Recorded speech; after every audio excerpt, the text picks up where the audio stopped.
The universe, composed of particles too small to be seen, built into structures too vast to comprehend.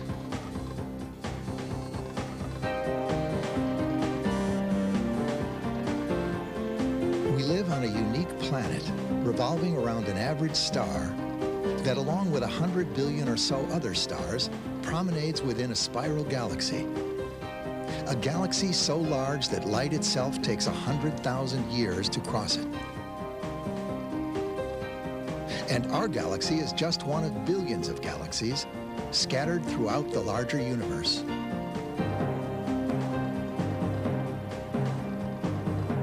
Beyond these galaxies, we can detect the faint glimmers of celestial objects so powerfully energetic, we cannot fully explain their existence. Most of the universe lies so far away from us that we cannot image its details. Yet, from bits of light from these distant celestial objects, we're able to unlock the secrets of what the universe is made of, how vast it might be, and how it came to be as we see it today.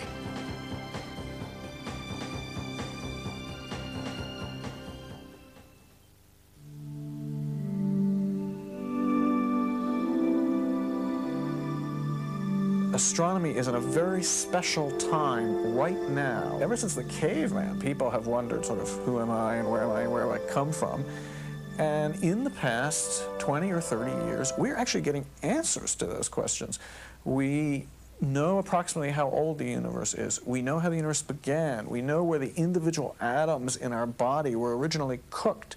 These are not speculations now. We understand these things, and we are the first generation that has done so. When my father went to school, we couldn't answer those questions. Now we can. And I think that most people appreciate that's really neat. People enjoy being first and making a discovery, but almost as much and sometimes more we enjoy the surprise. And one of the great aspects of astronomy, at least in the latter half of the 20th century, has been the huge number of surprises that it has provided. In part because of the instruments we've sent into space. It's been like a fish crawling out of water or out of mud and seeing the sky for the first time. There are wavelengths that we could never view the heavens in before. Microwaves, radio, X-ray, gamma ray. And with each of these new horizons has come new discoveries that has been very exciting. What excites me about astronomy is the doing of astronomy. If you've noticed, in every observatory in the world, there's a catwalk around the dome. You know, why do they put that there? I'll tell you why they put that there. Because an astronomer goes out in the middle of the night and walks around ostensibly to see, are there any clouds coming in, how are things going? But it's the awe. You'll see the summer Milky Way above you. It's just absolutely inspiring. It's beautiful, and the sense of depth is just unbelievable. Of course, you look through your telescope, but you also look at the sky. And many, many times I've been struck by that. There are times I have walked a catwalk like a captain walking the bridge of a ship, and you hold on to the rail because it's almost like you're going to fall up into it. There's just such a sense of depth. To an astronomer, it's really sad to see that for most people, the stars are on the endangered list. Many people grow up and spend their whole lives in cities and never see a wonderful country starry sky. Never see the Milky Way, never see the beautiful night sky with its myriad stars. And that is a sad loss. As a child, I looked at the stars in the sky and couldn't imagine at all why those things were there. And even now, when I'm at a telescope on a very dark night and look at the sky, I wonder how anybody could not be an astronomer, how you could find yourself in this universe and not hope to devote your life to finding out what it's all about.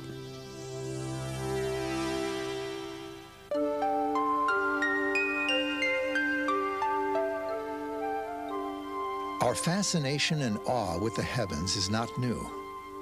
Ancient astronomical monuments are scattered throughout the world. The early Greeks were perhaps the first to study the skies in a scientific way. And when that style of inquiry was rediscovered in the Renaissance, the heavens began to take a new shape. Each observation, discovery, and theory built on the ones that came before.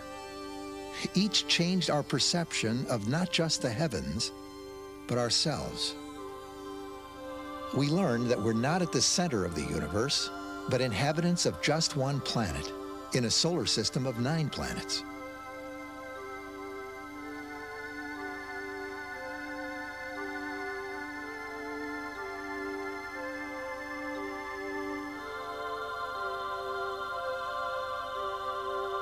Each with a geography, a geology, and a past that began an estimated 5 billion years ago in a swirling nebula of gas and dust. Today, at the center of this system, is an average middle-aged star only 5 billion years old, with at least another 5 to glow. Revolving closest to the sun is tiny Mercury, covered with craters and looking as desolate as our moon. Next out is Venus, where a deadly cauldron of sulfuric acid clouds and carbon dioxide perpetually enshrouds a rocky, lifeless world.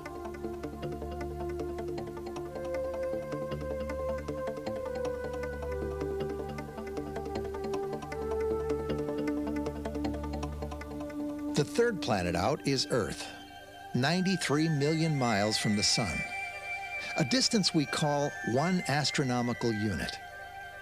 It's the only planet in the solar system with liquid water on its surface, the only one with an oxygen-rich atmosphere, the only one we know of that supports life.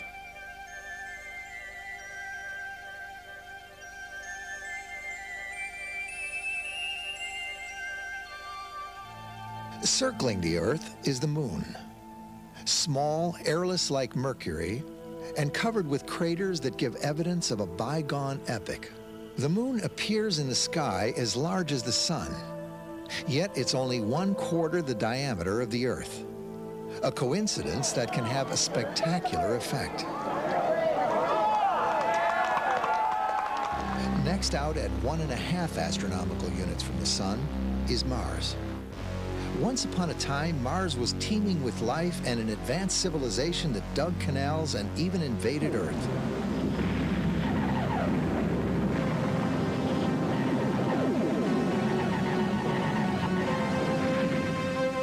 Today, we know that while our imaginations put life on Mars, nature apparently did not. Mars is, however, rich with astounding geological features. Its dead volcano, Olympus Mons, dwarfs Mount Everest, and its long canyon, called Valles Marineris, makes the Grand Canyon look like a gully.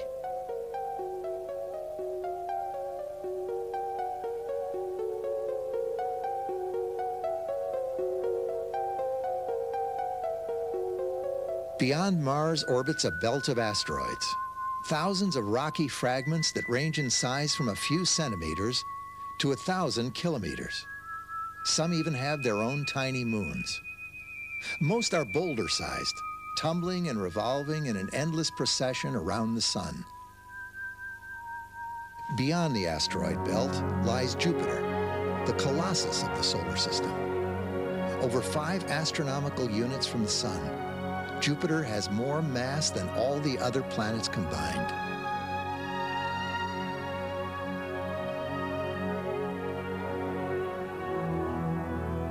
Marked with a red spot 3 times the size of Earth, this planet of liquid and gas sports over a dozen moons. Most of them frozen and forbidding like the planet they orbit. But one of them is so geologically active that its surface changes like the weather.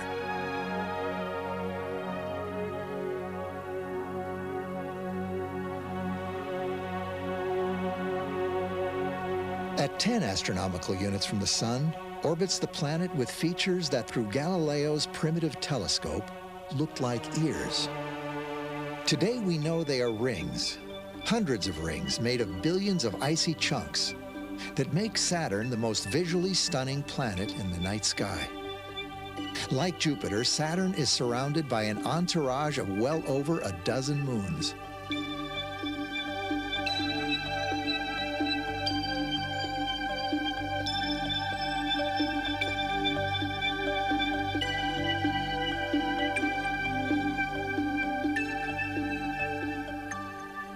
At 20 times our distance from the sun is Uranus, a fallen giant whose poles alternately point to the sun.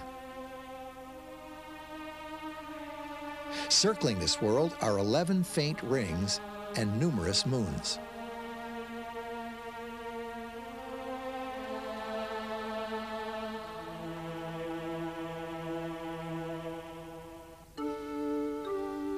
At 30 astronomical units orbits the outermost giant planet, Neptune, accompanied by 8 moons and a wisp of barely visible rings.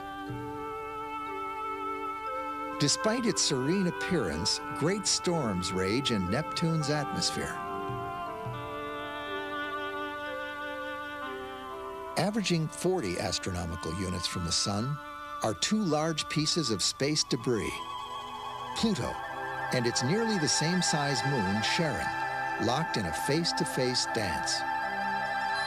From their great distance, the sun must appear as only a bright star in a perpetually dark and incredibly cold sky. This is the solar system. From our view, it is immense. From the universe, though, it is a small collection of gravitationally bound specks of dust.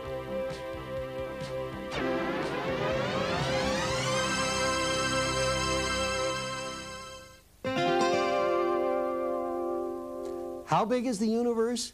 It's this big. It is really, really large. The universe is an immense and also an extremely empty place. The universe is vast. Well, the universe is big. It's hard to imagine how big the universe is. I'm not sure that I really understood it until I had my students go through an exercise of modeling the solar system. If the sun is the size of a basketball, the Earth would be a pinhead 100 feet away. Jupiter is a ping pong ball 500 feet away. And Neptune, which is the farthest planet from the sun at the present time, is about the size of a pea, 4/5 of a mile down the street. The distance between the Earth and the sun is an astronomical unit, 93 million miles.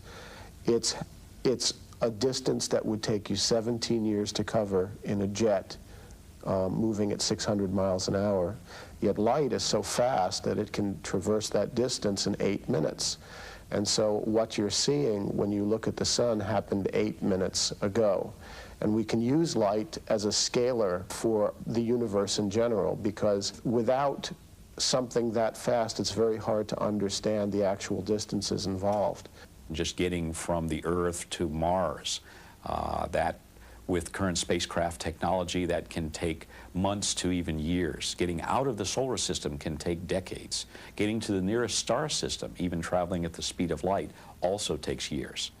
If you traveled in your automobile, for instance, to the nearest star, you would not get there by the end of your life. You wouldn't get there by the end of the next generation. In fact, you wouldn't get there after thousands of generations if you were traveling at the speed limit.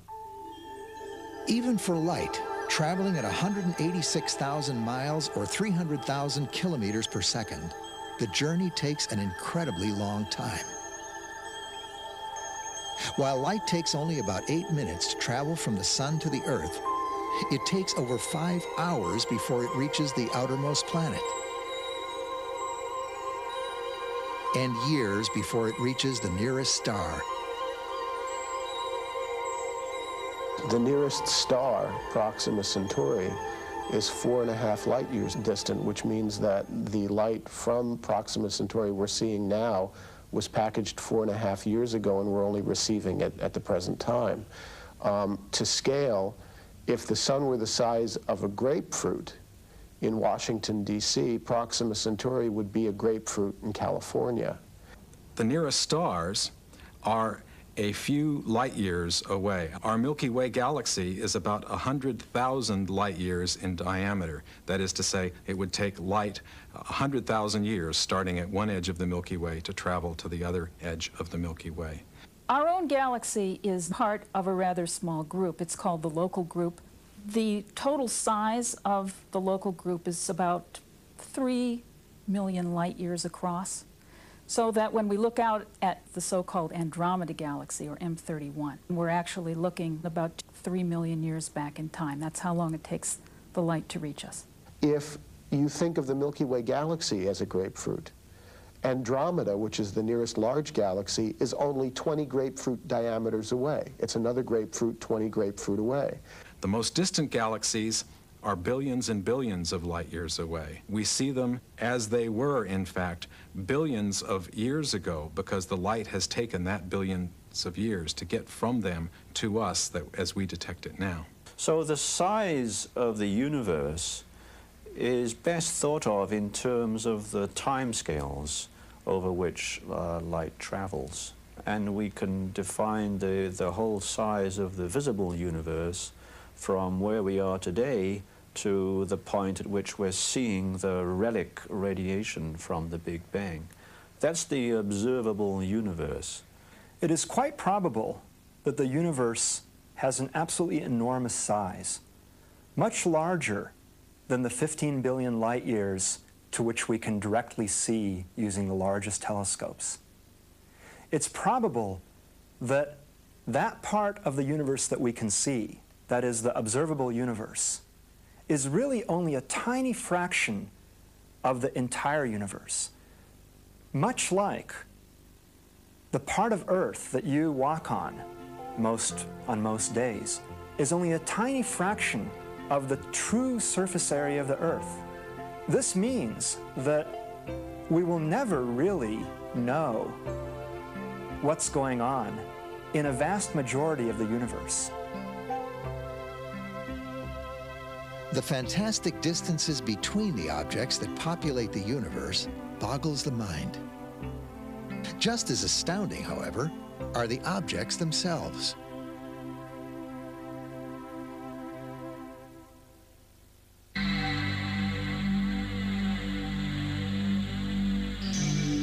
We once thought that the heavens were changeless, permanent. We now know that the universe is active, even violent.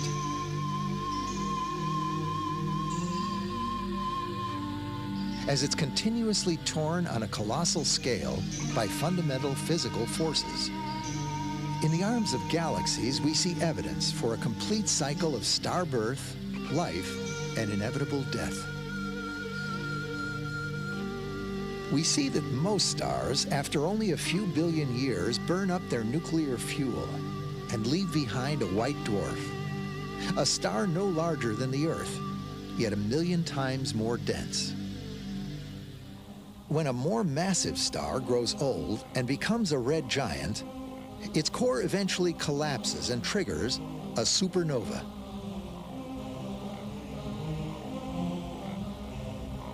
An unimaginably large explosion that can be seen 1 billion light years away. What often remains from these cosmic calamities is a tiny neutron star, so dense that a single tablespoon of its matter would weigh 100 million tons. In some cases, this neutron star spins rapidly, emitting radio signals. If detected on Earth, it's seen as a pulsar.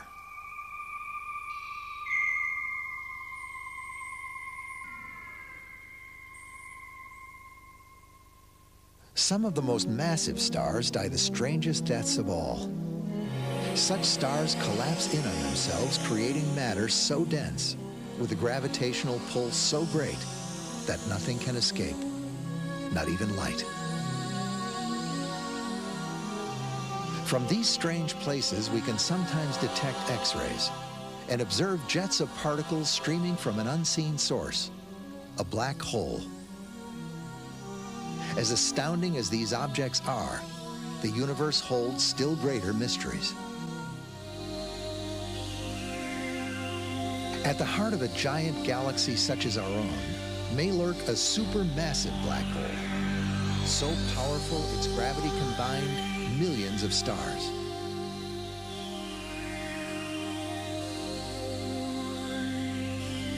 With celestial objects so fantastic at such great distances, how can we even begin to make scientific guesses about their nature? The answer lies in one simple but vital assumption. We assume that the physical laws we observe here on Earth are the same everywhere. That hydrogen, for example, glows in a measurable way, whether it's in a laboratory or in the heavens. That gravity we observe every day is the same kind of gravity that binds the stars to galaxies and galaxies to one another. In short, we assume that the laws of nature are indeed universal, and that by studying it in a systematic way, we can unlock the secrets of the universe.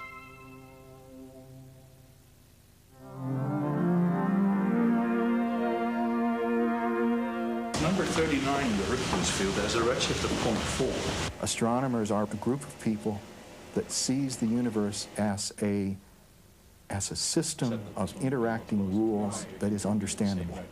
And what we do is try to figure out what the rules are that describe how the universe works. The exact centering of the star on a given pixel will not be the same. There will be some difference in spacecraft jitter between the two images, which is why you see more of the tendrils here and maybe less of the tendrils there. The universe provides a kind of laboratory, and it gives samples of what's going on. You know, how do we learn things? Well, we go out and look at things, and we feel them, and we study them, we think about them. Even in the laboratory, it's the same thing. We may look through a microscope, we may test with instruments, but that's basically an extension of our senses. And we try to measure and look and find out things and see what's there. Astronomy is different from all of the other sciences because astronomy is entirely observational. The chemist can go into his laboratory and experiment on his chemicals. The physicist can build an apparatus and change it and test it. But the astronomer can't go out among the stars and kick a star to see what happens. We can only gather information by looking, and so we have to build telescopes. The telescopes gather photons, photons of light, photons of X-rays, photons of infrared, whatever. They gather photons because that's the only way we can get information about what goes on in the heavens. Understanding that the laws of physics that have been developed have to be maintained. And what you hope is that you can explain everything using what you see and the laws of physics, but you might have to invent some new physics when you get out there and see the way the whole universe functions. Astronomy allows us to look at situations that can't be produced on Earth. Completely different situations than anything we can produce in the laboratory here. So it's a laboratory out there dealing with quantities and behavior that we can't possibly duplicate here, and that gives us then a new insight into basic phenomena and what can happen and how the universe itself was built. The astronomer can probe the laws of physics as they are very far away in the universe, and because the light that carries the information that the astronomer is examining takes a long time to get to us, he or she can actually also probe the laws of physics backwards in time, the way those laws used to be when that light was emitted and began its travel towards us. The astronomer can test the universality of the laws of physics, both elsewhere in space and backwards in time.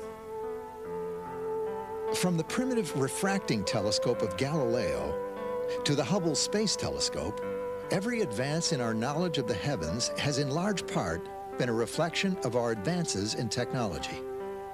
So that today astronomers have a wide array of tools for collecting the light from above. But it's taken more than machines and devices to pull back the curtain of heaven. We've come to know what we do about the universe from those who have chosen to examine it in a scientific way. Men and women who today continue to be drawn to the stars. I think each new technological breakthrough brings us a new field of astronomy. And of course, each new technological breakthrough brings us completely new results, introduces new people to the field, and they're all astronomers. There are many, many questions we would like to answer. Perhaps unlike some of the other sciences, a good astronomer can think of 10 or 20 or 30 questions that he wants to answer at any one time. How did our Earth form? What are the laws that govern behavior of matter? Is it worth going out there? How did these stars get to be the way they are? How did our galaxy form? How long does a star take to go through its life cycles? What is the fundamental nature of the universe? Where does it come from, and where is it going? Astronomy is the study of these questions. These are the most basic questions that we can ask of ourselves and of our surroundings. Astronomy really is the study of everything in the universe, and as such can be considered the grandest of all subjects, because it is truly all-encompassing. Anytime there was expansion of humanity across the surface of this planet, there were always scouts. Always somebody went ahead to say, well, is it dangerous out there, or is it interesting out there? And in a very real sense, astronomers are the scouts for the entire human race, because we've only got one place left to go. We've gone every place on this planet. The only place left to go is out and up. Why explore the planets, the stars, and all that lies beyond? The reasons for venturing into this infinite frontier, for exploring with our eyes and minds places we may never go, are as varied as our imaginations. But the full answer lies not just within ourselves, but in the stars.